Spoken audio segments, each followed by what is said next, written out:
meeting will be held in a hybrid format, with some members in the Senedd chamber and others joining by video conference. All members participating in proceedings of the Senedd, wherever they may be, will be treated equally.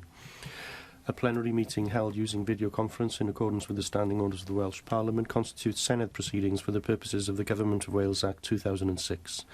Some of the provisions of Standing Order 34 will apply to today's plenary meeting. The first item is questions to the First Minister, and the first question today is from Vic. Diolch, Llywydd. How is the Welsh Government supporting more people in Cynon Valley to access work? Llywydd, I thank Vicky Howells for that question. In September, we will extend the most generous childcare offer in the United Kingdom to those in education and training. That will support more women in the Cynon Valley in particular to access work alongside all the other labour market interventions of the Welsh Government. Thank you, First Minister, for that answer. And it's also really positive to see the range of possible interventions under React Plus to support people into work. How will Welsh Government assure this aligns with the opportunities created in the green economy as we transition to net zero, so people in Cynon Valley can train and retrain for the jobs that we need now and in the future? Well, Llywydd, we will bring forward the Welsh Government's Net Zero Skills Plan later this year. In doing that, we will be working closely with the Cardiff Capital Region and its Regional Skills Partnership to make sure that we have as close a sense as possible of exactly the sort of skills that Vicky Howells refers to and the need that there exists for those skills in the Cynon Valley in particular. The member makes an important point, Llywydd, about retraining people, and the Welsh Government's Personal Learning Accounts programme has, I think, been a very significant success because it allows people who are employed already to upskill, to reskill and to make sure that they are there for the jobs of the future. We will invest £54 million over 3 years now in that programme. An extra £10 million was allocated to the programme earlier this year, particularly to meet skill shortage areas.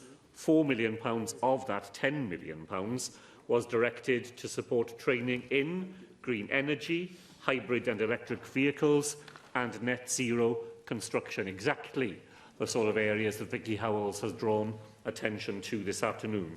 And I know that she will be pleased that Coleg y Cymoedd has received £2.3 million for personal learning accounts in the last academic year to make sure that those people in the Cynon Valley looking to retrain for jobs of the future will have access to exactly the sorts of skills and education facilities that will allow them to do that.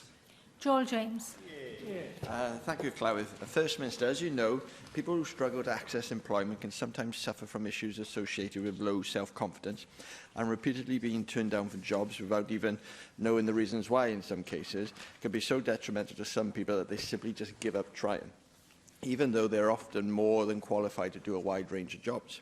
One of the ways of overcoming low self-confidence in the workplace can be through the use of mentoring schemes, pairing those looking to access employment with people who work in relevant fields. Mentors can help people realise their full potential and in a better position to be able to evaluate why their mentees struggle with accessing work. With this in mind, First Minister, what initiatives are the Welsh Government taking to help encourage mentoring schemes in the Cynon Valley and elsewhere? Thank you. So I thank the member for that, and he'll be pleased to know that there are a range of specialist advisors and mentors operating within the Cynon Valley exactly to do what Joel James has said, to help those people facing complex barriers to getting into work, to navigate their way from where they are today to the jobs that are there for them in the future. The Careers Service is operating out of Aberdare. As from September, it will be in Pontypridd as well, helping people who live in the lower Cynon Valley to get the help that they need. The service is also currently working out of the Dare Valley Country Park. And that is I think, a very good example of a response to exactly the issues that Joel James has mentioned. Llywydd, there are people who have the commitment, who have the skills sometimes to get the job that they would need, but they lack the confidence. And particularly if they've had the sorts of experiences that the member pointed to, applying for jobs, not getting them, not being given feedback on why that is the case, then you do need some extra help there on the ground to repair that lack of confidence and to give people new ideas and support along that journey to make sure that, in an era of very close to full employment in Wales, where there are many employers looking for people to take up job chances that they are struggling to fill, that we are able to bring those two things together. Cwestiwn 2, Mabon ap Gwynfor. Thank you, Llywydd. How does the government reconcile the work of Cwmni Egino on the development of nuclear power stations with the requirements of the Wellbeing of Future Generations Act 2015? Llywydd, Cwmni Egino has been established to redevelop the former Trawsfynydd power station site. As stipulated in the company's remit letter, the requirements of the Wellbeing of Future Generations Act will be integral to its assessment of all potential projects. Thank you for that response, First Minister. Now, if the first people to leave the African continent 80 million years ago would have mined for uranium and developed nuclear energy, then we would be continuing to deal with the waste today, because thorium-230, which is found in uranium works, has a half-life of 80,000 years. Plutonium-239, possibly the most dangerous element to humanity, has a half-life of 24,000 years. Mankind will have developed into a new species, and we will continue to pay for the maintenance work in making nuclear waste produced today safe.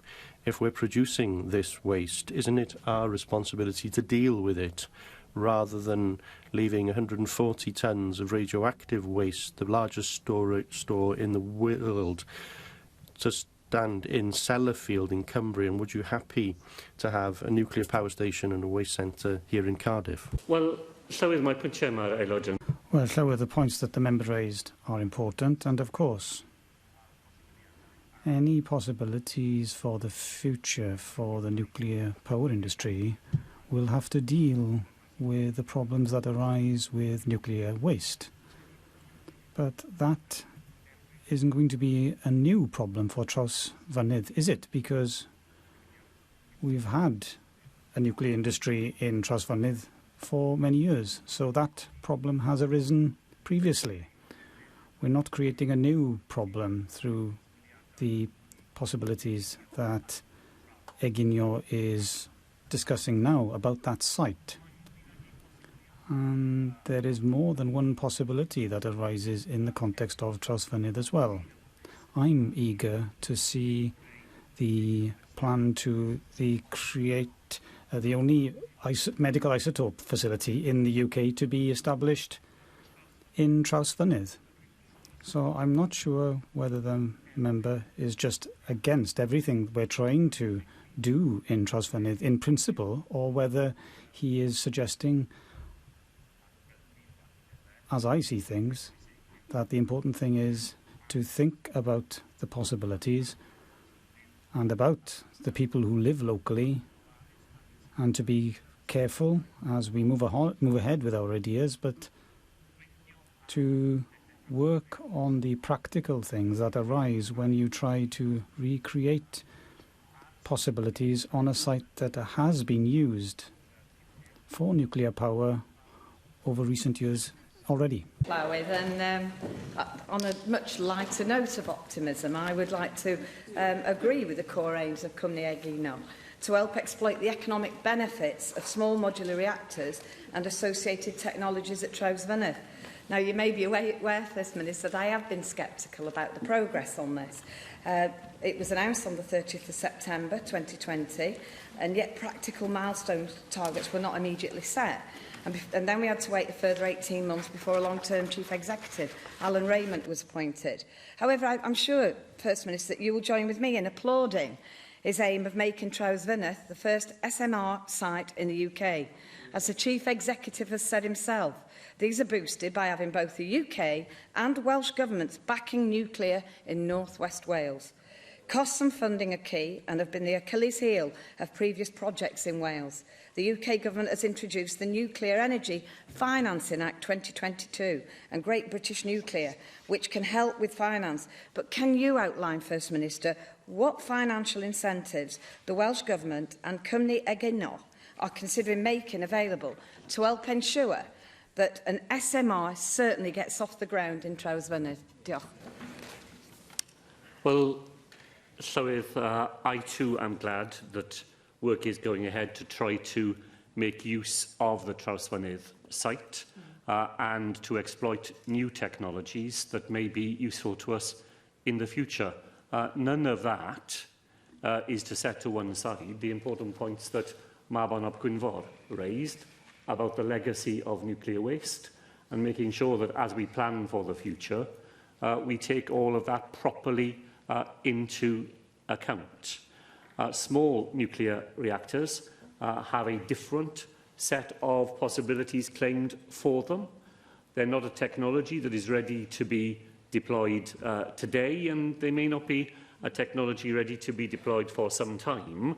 And Trawsfynydd, in any case, is a site where the work that needs to be done to deal with previous nuclear activity there has to be completed before new uses for that site can be confirmed. And that's what the Cwmni Egino is focused on at the moment, making sure it's working with the Nuclear Decommissioning Authority to create circumstances in which future uses for that site can be properly brought forward. And as I said in my original answer, those are not confined to the SMR field.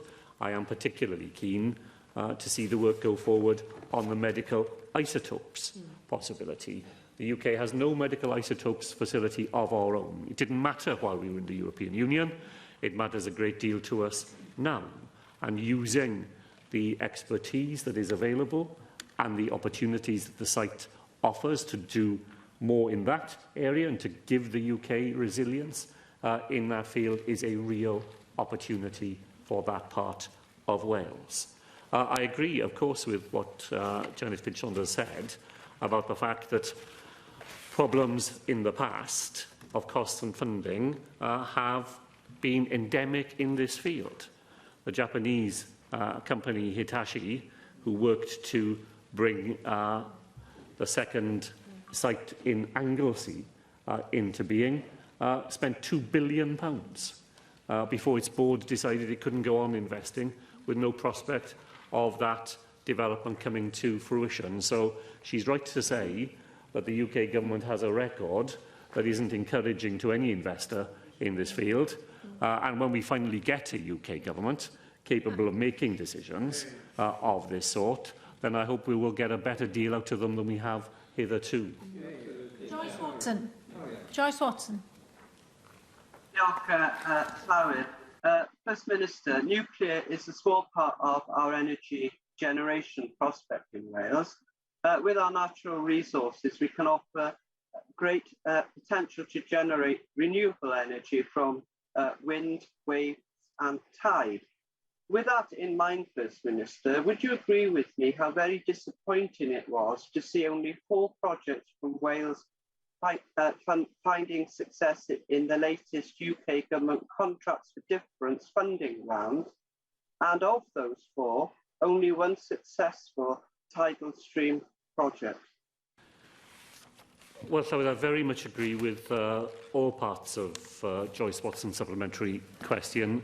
I entirely agree myself that the major contributor to Wales' its energy future should be renewable energy and making use of all the fantastic natural resources that Wales has at our disposal.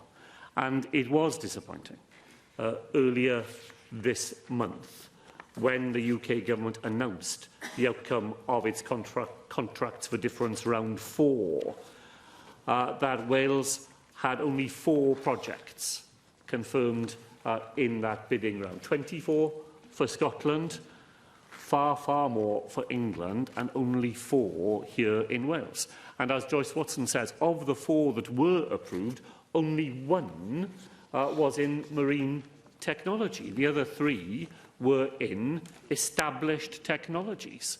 Now, we welcome the fact that the UK Government was going to provide some additional funding in this space.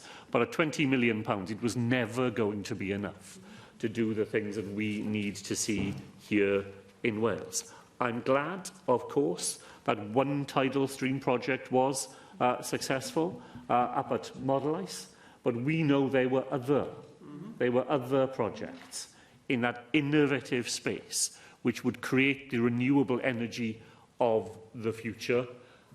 We will work with BEIS following the announcement to see why those other projects were not funded in the way we would want to have seen, and to urge the UK Government to invest more in this space, because we will get far more back for that investment, and far more quickly than some of the failed projects which they've invested in with no return in the past. Questions now from the party leaders. Leader of the Welsh Conservatives, Andrew Arty-Davies. Officer, and could I comment on the First Minister's tie, looking very loud today with the knot at the top of it, which isn't usual for the First Minister, in fairness, so perhaps it's the end-of-term feeling that he has. I'd just like to ask the First Minister, if I may, on NHS waiting times. If we were standing here this time last year, the 2-year wait figure for people in the Welsh NHS would have been 7,600. Today, that 2-year figure stands at nearly 70,000 people waiting. We need to give people hope that they can progress off a waiting list and through the NHS back into some sort of normality in their lives. People aren't on waiting lists because they choose to be there. They're waiting for medical procedures, First Minister. So can you give that hope as we go into the summer recess that these numbers will start to come down and we won't be standing here this time next year talking in similar terms? Well, thank the Leader of the Opposition. I'll offer you a brief explanation of my tie, which is that it is a tie knitted for me by a very elderly lady who came to this country immediately after the Second World War as a refugee from Ukraine. And this knot is a Ukrainian design, which she knitted and sent in recognition of the work that right across Wales is going on to welcome people from Ukraine, as he discussed with me only a couple of weeks ago here to Wales. And on our last session before the break, Llywydd, I thought I would wear it in recognition of her wish to demonstrate that. So thank you for that. On NHS waiting times, I think there are reasons why people can begin to see improvement. In the last figures that were available, our ambulance times improved, waiting times in emergency departments improved, times of people waiting for therapies were down by 10.5% compared to the previous month, and long waits were starting to improve. Now, look, it's a start of a long journey here, because the NHS continues to deal every day both with the legacy of the pandemic period, but also with the impact of coronavirus here in Wales today. We have 1,900 staff who would otherwise be in work in the NHS today who are not in work because they themselves are ill with coronavirus. 1 in 20 people in Wales in last week's ONS survey are ill in that way. We went on Friday above 1,000 people again in an NHS bed ill with coronavirus. The number of people in intensive care with coronavirus rose again last week.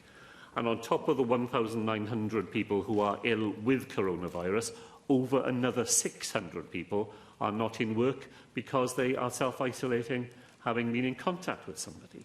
So that's 2,500 people who could be in work today, providing those treatments, getting those waiting times down, who aren't there because coronavirus is still here in Wales. So the system is working as hard as it can to increase the supply of treatments, to make good the backlog, but the the difficulties in its path are very significant and haven't gone away.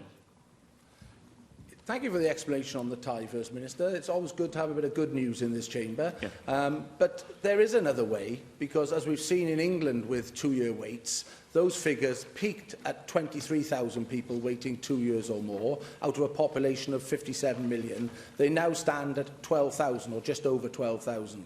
I accept the pressures on the NHS and staff in particular after what has been a very challenging 2.5 years and the continued incidences of COVID and the effect that has on the workforce.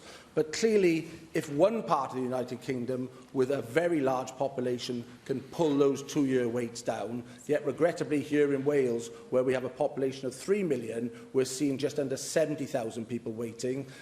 Why hasn't the Welsh Government adopted the surgical hub model that the Royal College of Surgeons have talked about, that clearly has worked in England, where there are 91 centres? More are required, I accept that, but the figures don't lie, First Minister. Their numbers are coming down, ours are going up. As I said, we need to offer people hope. So can you give us a map out of the despair that many people feel at the moment of being stuck on this waiting list that just seems to go in one direction?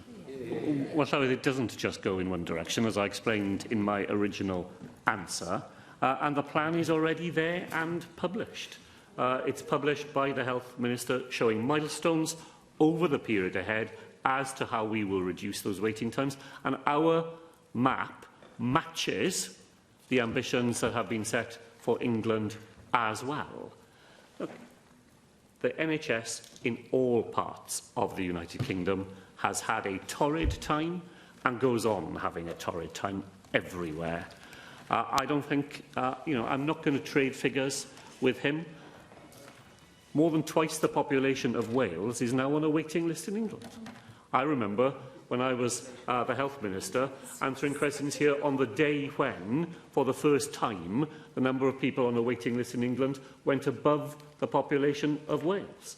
Now it's more than twice that level. That's not a criticism of the English NHS, because it faces exactly the same sorts of struggles and difficulties as we face here. The numbers of long waits are coming down in Wales, as they are in England. We want them to come down faster. Of course we do. Let me tell you this, though, Llywydd. What will never bring waiting lists down in England or in Wales are some of the fantasy ideas that we see your party's politicians parading in London. How will it bring waiting times down in the NHS anywhere in the United Kingdom if your current Chancellor of the Exchequer has his way and reduces the budget of the Health Department by 20%? Because that's what he said he intends to do if he is elected. A 20% reduction in the number of doctors, a 20% reduction in the number of nurses, a 20% reduction in the number of social workers, a 20% reduction in the number of teachers. Where will that lead services in Wales or in any other part of the United Kingdom? And yet that seems to be the only debate that your party has to offer when it comes to selecting the latest in a long line of defenestrated prime ministers that your party has offered us in the last 6 years. First Minister, if you want to debate the Conservative leadership contest, I'll happily provide you the membership form and you can come to any one of the hustings. I will also quite happily sit on any TV platform and debate with you on the merits of that. And I can hear the front bench shouting. The figures I've put to the First Minister, 68,500 people are waiting 2 years or more in Wales. That is a fact. That's your own figures, the front bench. In England, it is 12,500 out of a population of 57 million. I acknowledge the pressures on the NHS, but I can understand why the First Minister doesn't want to debate the figures when his figures here are so horrendous. Now, he offered no plans, no solutions, and he hasn't offered a road out for many of these people who are stuck on the waiting times, other than to talk about the waiting times in England, which is a population, as I said, of 57 million people. To have the equivalent waiting times here in Wales, you would need to have 13 million people plus on the waiting times in England. Now, First Minister, you need to do better than that. You have the levers to actually offer hope, which is where I started my line of questioning to you on these waiting times. You have not offered any hope or solutions this afternoon. So for one last time, I ask you again, will we be debating these numbers this time next year because your government has failed to deal with them and address them? Or will you offer some solutions so people going into the summer can have confidence that they won't be facing such a bleak winter on a waiting list all over again? So it was the Leader of the Opposition who opened his first question by referring to waiting times in England, not me. He was the person who introduced that in his original question. And I'll tell him this. If you want to ask people outside this chamber whether they would prefer to be living under a Labour government here in Wales or the shambles of his party in England, he'll get the answer, and it won't take people long to give it to him either. I don't need a membership. I don't need a membership application form. I don't need a membership application form in order to find out what people in your party think of one another, because I can read it in any newspaper any single day. Ferrets in a sack are unlikely to come up with a plan for the NHS anywhere in the United Kingdom.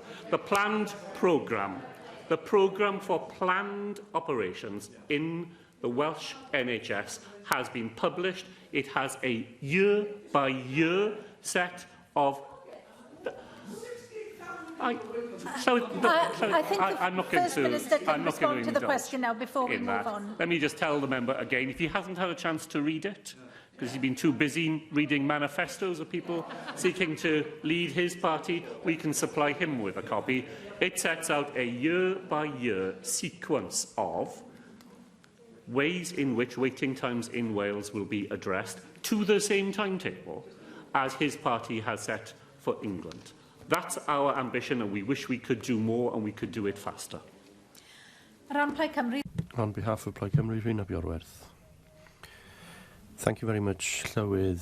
The first census results have been published. They're headline figures to date. The population is reducing in many areas. Ceredigion seeing the greatest decrease, almost 6%. There's a suggestion that the population is also growing older, which emphasises the need to keep hold of our young people, and that means making them want to stay here in Wales. Now, does the First Minister agree that the Welsh Government's plan for young people needs to look at far more than simply jobs? It needs to include all aspects of the needs of young people: housing, environment, resources, vibrant communities, and that's how you encourage young people to decide to live and prosper here in Wales.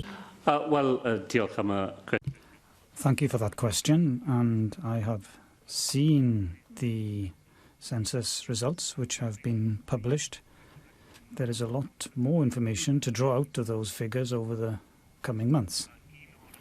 One of the reasons why I and Adam Price stood together in a press conference last week was to set out the plan that we have on homes for people in rural areas, was to try and create possibilities for the future for young people who want to live in the communities where they were born and to stay there and to work there and to raise their children and, of course, to have somewhere to live.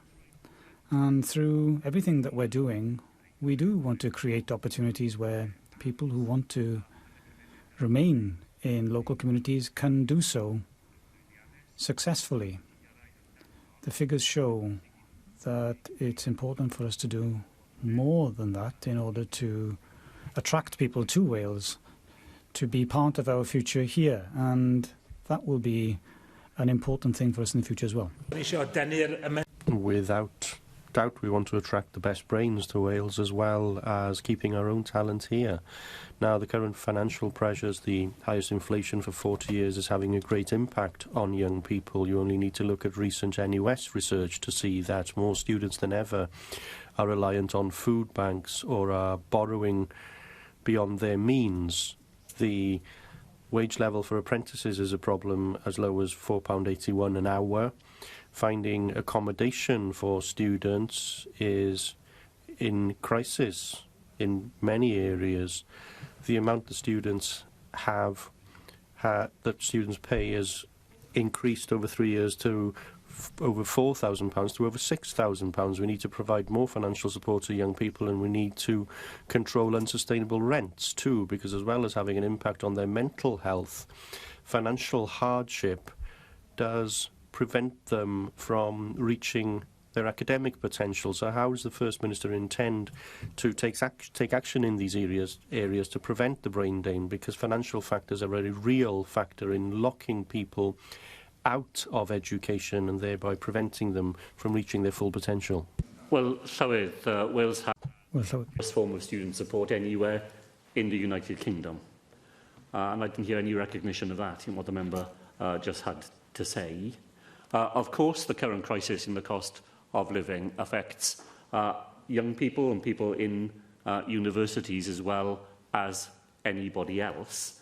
And the Welsh Government takes a series of measures in the field of mental health, for example, to make sure that there are additional services for young people who have faced difficult times in the last couple of years and are now looking to re-establish themselves for the future. I take a fundamentally different view, I suspect, to the member on this issue of a brain drain. The pattern we see in Wales is that we do see people leaving Wales as they complete their education, and we see them come back to Wales as well a decade or so later. I think that is a good thing. I somehow doubt that he and his party take the same view. I think that young people who are brought up in Wales should have every possibility in front of them, that they should think of the world as somewhere where they can see their futures, and we know that they will reach a point in their lives where they will want to come back to Wales, where they will want to bring up families here in Wales, and they will bring back to Wales all the experiences that they have gained elsewhere. I think that is to our advantage, not a disadvantage. I don't think trying to set up a system in which our aim is to keep young people here in Wales, rather than allowing them to see themselves as wider citizens of the world, will be the best way in which to secure our future. I wasn't looking for division here today. I was looking for consensus, frankly. Having a daughter in Paris currently, a graduate of the London School of Economics, having lived in Italy myself, having spent time living in London myself. And yeah, we're not about closing the doors for our young people and telling them not to leave, but the truth of the matter is too many do not come back to Wales. And those that do, well, listen, we want them to reach their potential for their own sake and for the sake of our economy too, whilst attracting the best to Wales, as I said. Now, in March, the capital region in Cardiff boasted about the relatively low graduate pay levels in Cardiff compared with other parts of the UK. They said that graduates in Cardiff are paid around 20% less, £6,000 less a year than those in Glasgow. I'm not sure if they expect us to be somehow proud of that, but it was insulting to our young talents. Come to Cardiff. Our graduates are cheap. They're going through enough of a hard time as it is, having been through COVID and now facing a cost of living crisis. Welsh graduates must be valued as more than cheap labour if the Welsh brain drain is to be reversed. And there is a brain drain, and if you're relaxed about losing our talent that may well and quite often does not come back, you really need to think again. Does the First Minister think that promoting a low-wage economy is the best way to boost the aspirations of young people in Wales? Because we on these benches don't. Well, Llywydd, I'll try to be consensual as well, because, of course, I completely agree with him that selling Wales as a low-wage economy was a failed policy of the Thatcher era, and we don't look to recreate that today. The Cardiff Capital Region actually produced a list of cities where graduate salaries are different. Places where Wales offers more than some cities and places where Cardiff offers less. That's just a fact of the matter. And I don't think that we should read from that they were looking to attract people here because we're a cheap place to live. The picture of the capital region is that Wales is a great place to come and live. Not simply because we offer graduate-level jobs and opportunities for people to make careers, but because we offer so much more than that as well. We will differ on the fundamental issue as to whether or not it is good for Wales that our young people have experiences elsewhere. And I don't think he is factually correct either to say that we don't do well in attracting people back into Wales at the point in their lives where they wish to return and they wish to make that contribution to our economy. I want Wales to be somewhere outward-looking, confident as a nation, a place where people want to come, want to settle, want to live, want to work, for all the reasons that makes this place so special. And I think that it is possible to succeed in doing that. And I don't think the talks of brain drains and people leaving and all that actually helps us. It doesn't help us when it is portrayed as though Wales is somehow somewhere where people fail to have that sort of future, because that is not the sort of Wales we either have or wish to have in the future. Question 3, Hefin David. What support is the Welsh Government? I'm sorry, Alan Davis has been very silly there. He made me laugh. What support that statement is now on the record. Yeah, and quite deliberately so, no context, Senate. What support is the Welsh Government providing to businesses to absorb increased energy costs? Sorry, I very deliberately not referred to the member for Ynys Mone's own plans to be part of a brain drain. Just to be sure that I had made sure I didn't do that. Businesses in Wales are facing extremely high energy prices, which, unlike domestic bills, are not capped. The Minister for Economy met with the Wales Business Council earlier today to discuss these matters. We continue to lobby the UK Government to take further action on both domestic and business energy prices. I appreciate that answer, First Minister. On the 24th of June, I visited the Aber Valley Hotel in Abertryder in my constituency, and they are a family-run local business that has given up 3 of its rooms to provide a food bank for the community of Abertryder.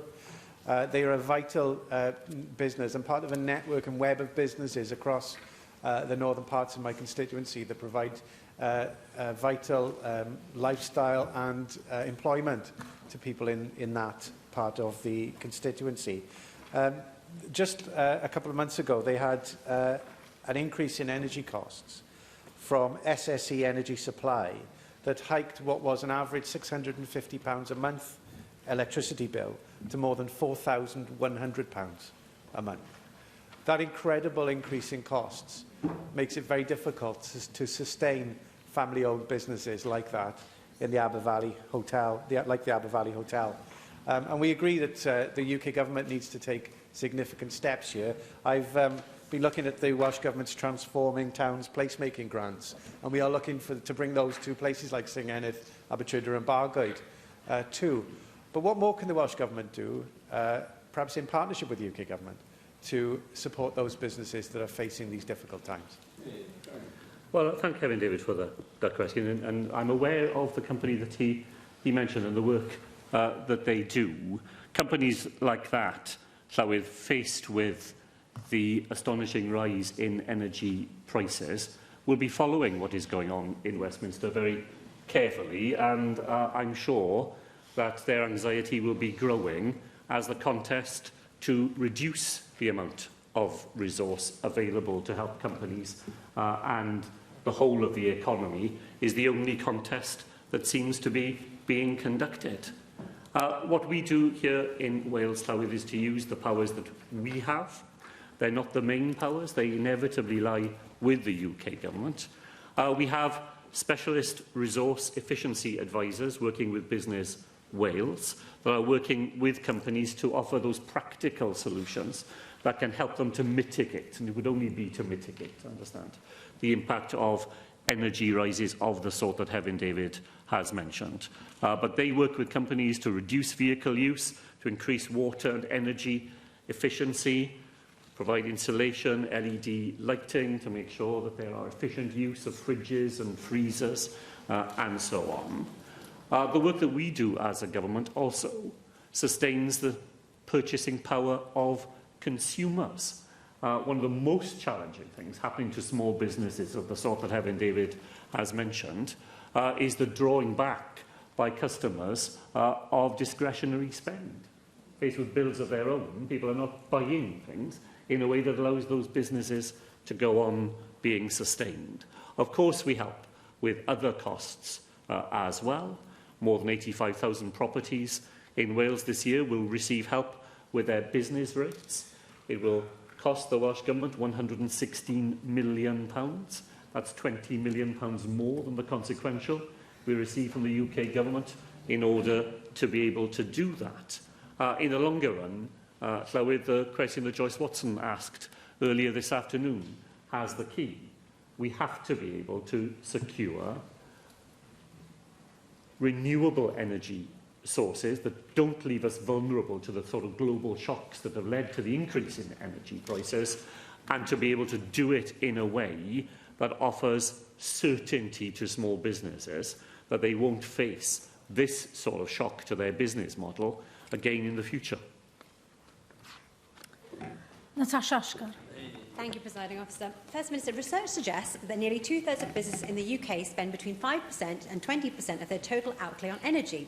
This represents a significant proportion of their total running costs, meaning that large price rises will have a dramatic effect on their ability to operate at a profit. Small businesses are less well placed to swallow increases in energy costs due to tight margins and restricted cash flow, and so are more likely to have to pass these increases on to consumers. In Scotland, First Minister, Business Energy Scotland provides free and impartial support to help small and medium business-sized businesses to save energy, carbon and money. Funded by the Scottish Government, it provides expertise and unsecured interest-free loans to help pay for energy and carbon-saving upgrades, as well as offering cashback grants to up to £20,000. First Minister, therefore, will you look at Business Energy Scotland, which claims already to have founded over £200 million of savings for Scottish organisations, to see if a similar scheme could and would work here in Wales? Thank you. Well, so I think I said in my last answer that we already have, through Business Wales, which is a Welsh Government-funded source of impartial advice to businesses here in Wales, specialist resource efficiency advisors. They already do the things that the member has pointed to happening elsewhere. We don't need to reinvent things when we're already doing them. And the availability of interest-free loans and other forms of assistance for businesses that wish to take some of those practical actions that can mitigate the impact of rapidly rising energy costs are part of the landscape here in Wales as well. Question 4, Russell George.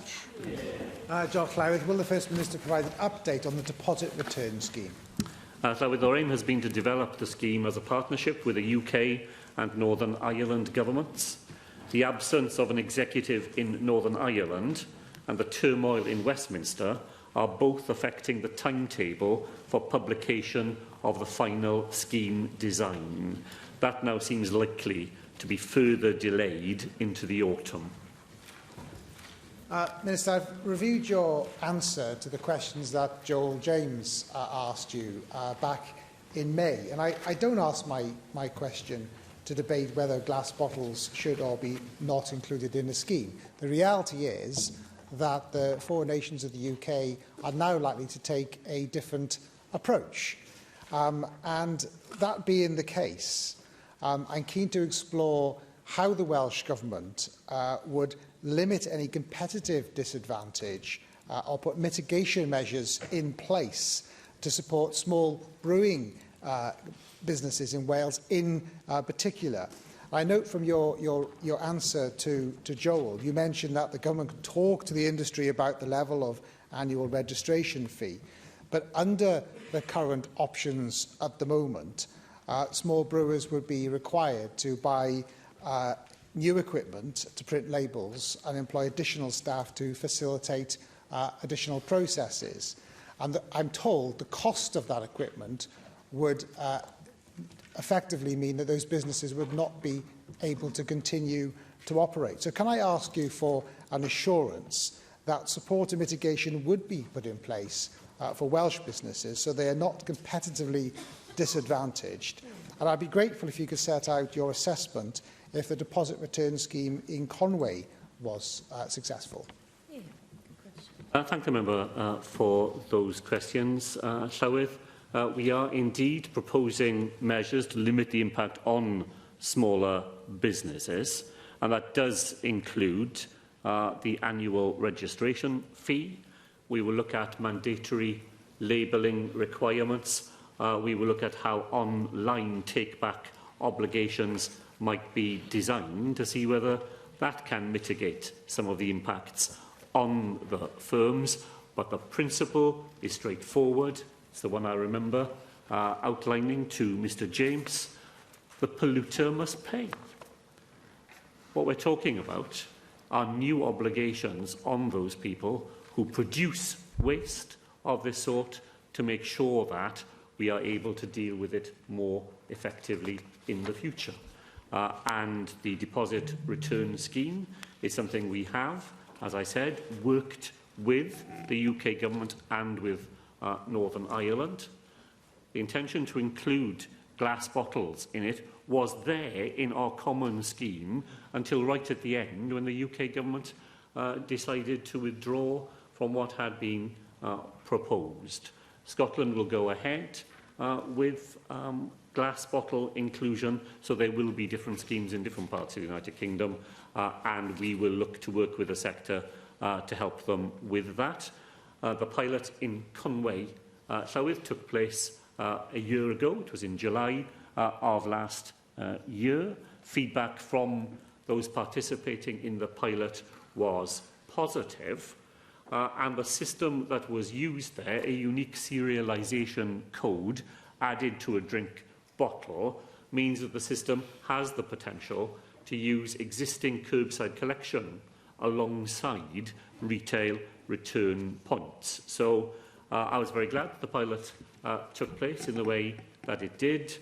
We've learnt from it, and we've particularly learnt that there is a genuine appetite amongst the public to make sure that we can do better in this area.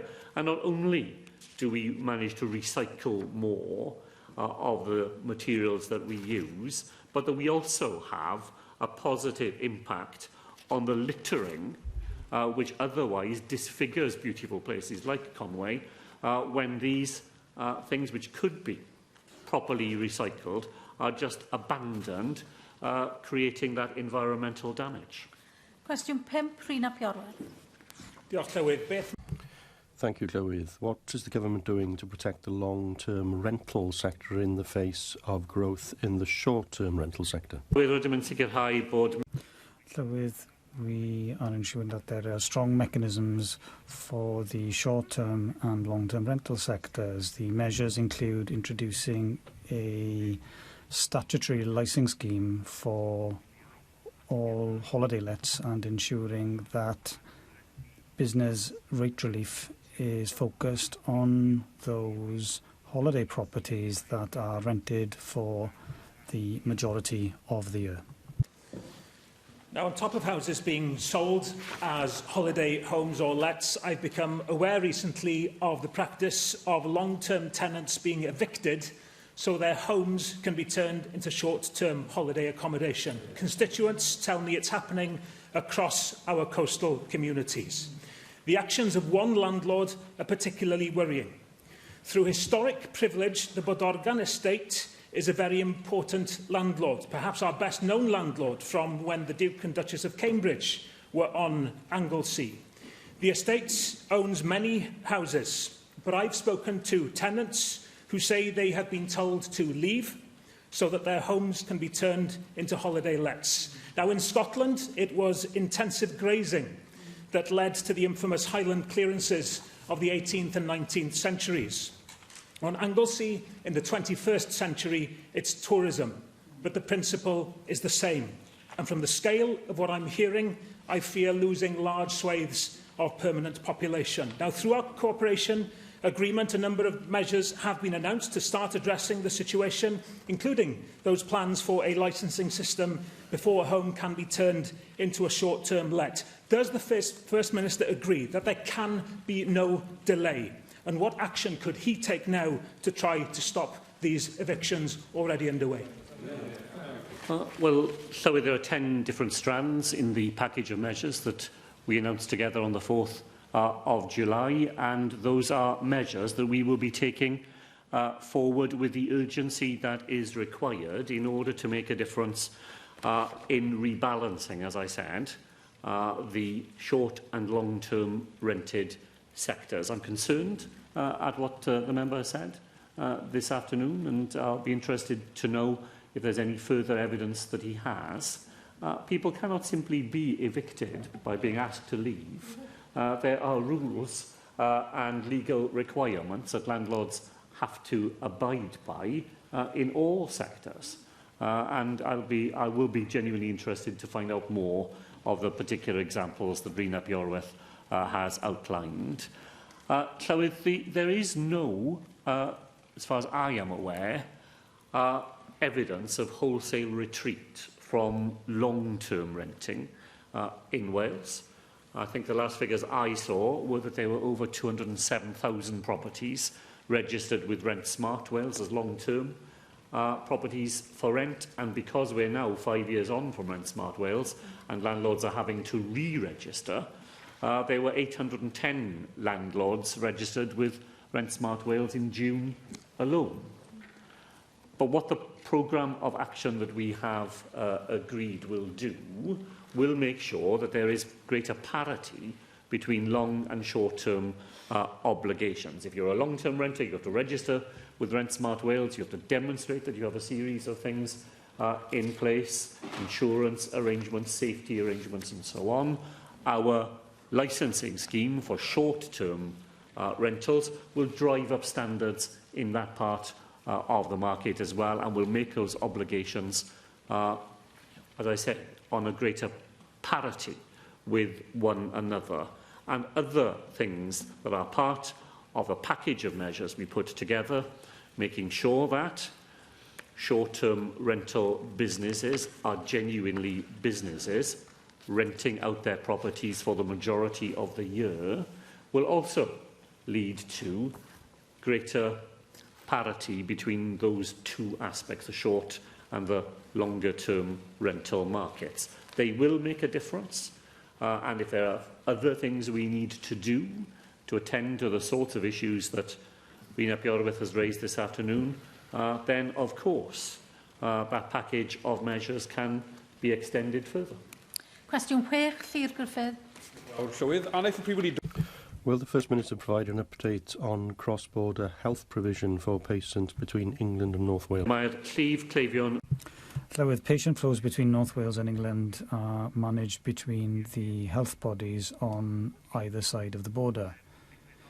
The principles for providing cross-border health provision are set out in the cross-border statement of values and principles agreed between the NHS in Wales and the NHS in England.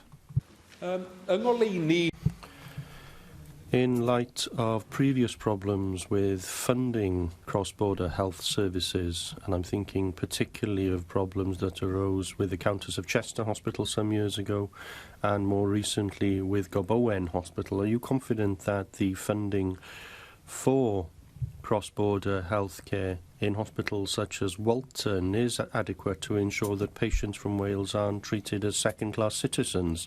Because my understanding is that they can't be treated within 26 weeks because of financial reasons. Well, I have not heard that, Llywydd. I do acknowledge the fact that in the past there have been problems that have arisen, but now we have a new system in place, and there are officials in the NHS in Wales and across the border in England are coming together. They met last Friday and they are working all problems down to the level of individuals if those problems do arise. And I had some feedback from Friday's meeting, and according to what I've heard, nobody raised the point of funding having been a problem in the existing system in Liverpool or in any other hospital on the border. Evans. First Minister provided an update on service transformation to improve orthopaedic care across the NHS. So the National Orthopaedic Board has undertaken a review of the orthopaedic services across Wales. The board has used the information from this review to propose a blueprint for the future of orthopaedic services. The strategy and the blueprint were circulated widely last week. Diolch, First Minister. And before I just ask the rest of my supplementary, I'd just like to welcome some of the young carers in the gallery who I met earlier and the truly inspirational work that they do supporting their families.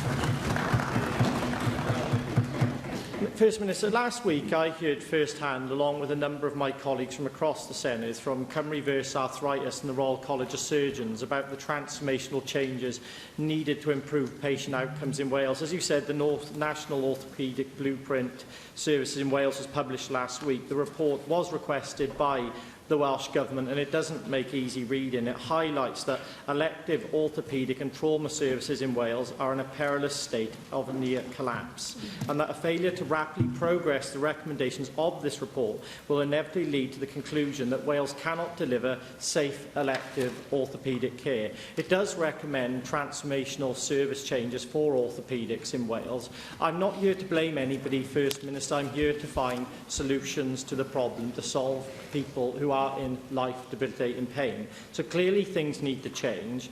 Your government asked for this report, so will you today commit to implementing all the recommendations of the report and outline a timetable for their delivery, to work alongside the Planned Care Recovery Plan, to give people in pain some light at the end of the tunnel? Diolch. Well, we're very glad to have the report, of course, having commissioned it. And we will want to consider very carefully its recommendations. And there's to be an orthopaedic summit in August that the Minister will lead, and that will bring people not just from the Welsh Government, but from the wider clinical community around the table to consider the recommendations and to draw up a plan for implementation. There are a series of things in the report that we think we will be able to move on in the short term, immediate actions in relation to high volume and low complexity procedures, for example, the formation of a day case delivery network, and the work that is going on to create greater capacity, protected capacity, for orthopaedic surgery at the Royal Glamorgan, as a surgical hub for Cwm Taf Morgannwg, at Neath Port Talbot Hospital, for expanded and protected capacity there, work that's happened in the past at Prince Philip Hospital to make sure that planned surgery can be carried out in that way.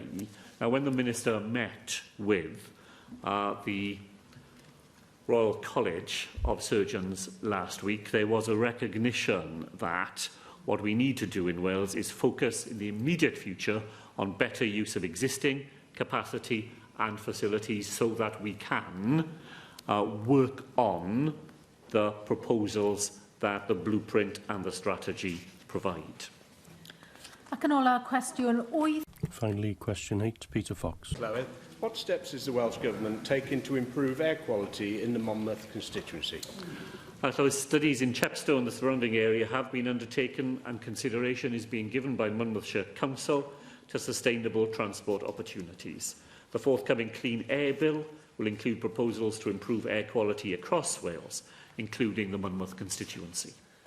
Thank you, First Minister, for the response, and I thank you for acknowledging the issues around Chepstow, and that's one of my main issues, because air pollution on the A48, and particularly the route on Hardwick Hill, which you will be aware of, is one of the most polluted stretches of road in Wales.